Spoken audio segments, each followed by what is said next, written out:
د کندوز د سیمایزو چارواکو او دغه ولایت د ځوانانو ګډه غونډه د یونما دفتر په نوښت د میډیوتیک په تالار کې جوړه شوه.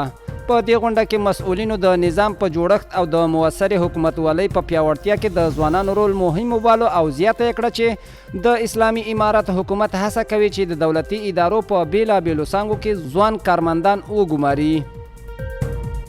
د کندوز پوهنتون د حقوقو او سیاسي علومو پوهنځي 90 تنو زده کړیالانو د یوې غونډې په ترڅ کې د فراغت سندونه ترلاسه کړل. د کندوز پوهنتون د رئیس قاري ضیاءالدین سیرت په وینا دغو نارینه او ښځینه محصلینو د 4 کلونو په موده کې د قضا، څارنوالۍ او نړیوالو اړیکو په څانګو کې مسلکي زده کړې کړې دي.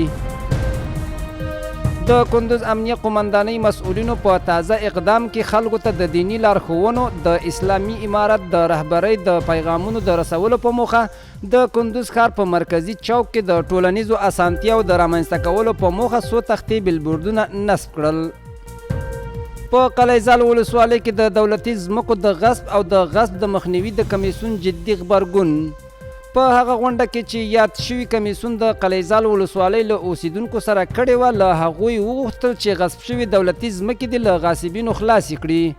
د کمیسیون غړي وایي که چېرته څوک په قانوني ډول د دولتي ځمکو د قرارداد هیله لري نو دوی کولی شي د مسؤلو چارواکو له لارې د خپلې خوښې ځمکې په اجاره ونیسي او د مسؤلینو لخوا به ورسره مرسته او همکاري وشي.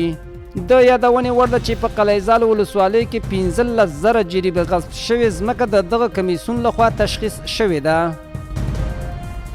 په خان آباد ولسوالۍ کې د ټرانسفارمر د نصبولو چارې. د کندوز ولایت د خان آباد ولسوالۍ د چارسري کلي د اوسیدونکو د غوښتنې له مخې په دغه کلي کې د 160 کیلو وولټ ترانسفارمر نصب شوی او له برېښنا څخه 150 کورنۍ برخمنې شوې.